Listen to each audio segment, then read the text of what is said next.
So what's really wait.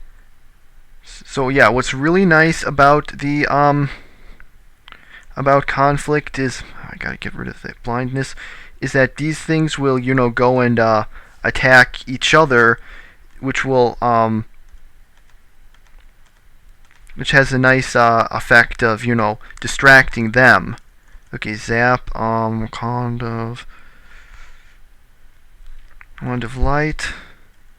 What's this? Just scroll of amnesia, useless. Now is the time to start whipping out that wand of secret door detection.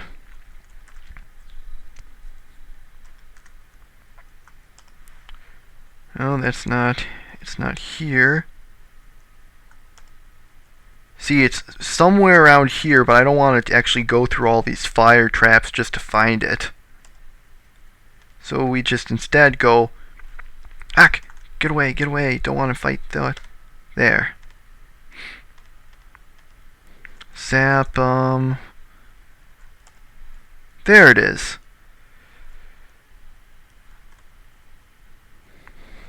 Okay, now we're going to kill the priest.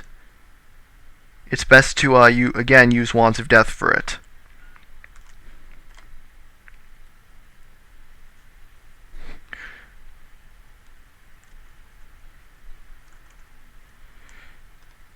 Okay, now let's get that Amulet of Yendor. The Amulet of Yendor, and it's mine!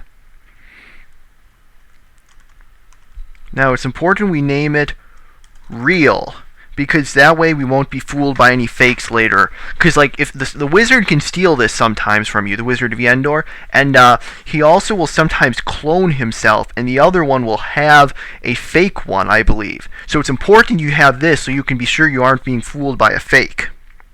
Okay, now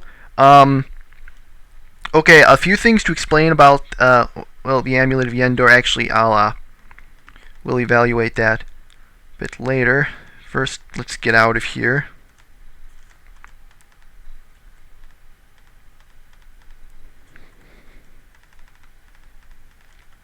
Okay, well, at least the wizard hasn't shown up yet, because it is not fun to be dealing with the wizard and the high priest simultaneously.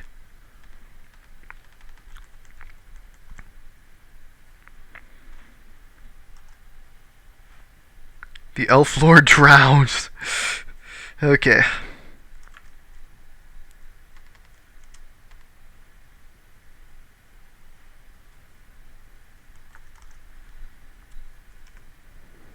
Let's try the jump spell.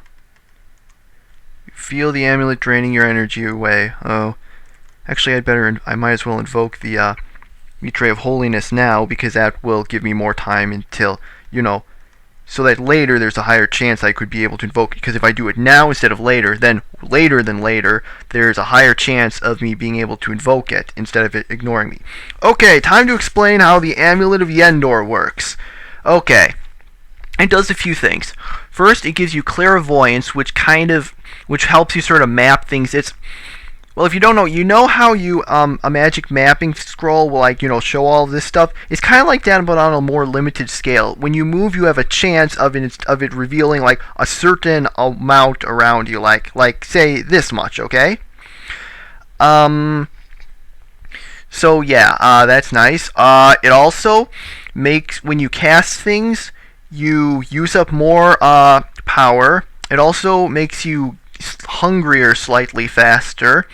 It also makes it so you can't level teleport, so I can't just teleport up to a previous level. And you can't branch port if you have the Eye of the Aethiopika, the wizard quest artifact. So yeah, so you have to walk the way back up. You can teleport within levels, but that's blocked 1/3 of the time. Let's see. Oh yeah, it also means that the wizard can find you and it'll go near you and stuff. Is there anything else that the Amulet of Yendor can do? I know there's got to be something. Well, oh yeah, and when you go upstairs in Gehenna, there's a chance that instead of it letting you go up, it'll bring you down 0 to 3 stories. Like floors, I mean. If it brings you down 0 floors, it'll just transport you to a random place in the floor you're on. Now let's see.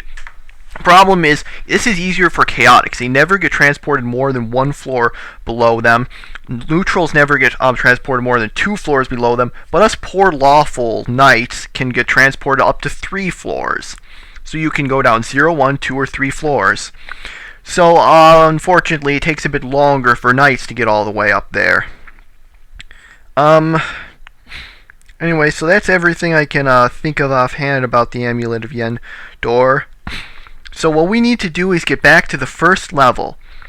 Now, this next part is really kind of a bit tedious to go through, because I'm going through all these levels and it'll keep zapping me down, so it'll take a while. So I've decided that in the interest of, not taking a whole lot of parts for this, and to maybe jazz things up a little and speed it up, I'm going to speed it up. Yeah, pretty much. So, yeah, you'll see me do it, but it'll be a bit sped up. You'll see how in a few seconds. Ready? Go!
And that's where we're ending this part.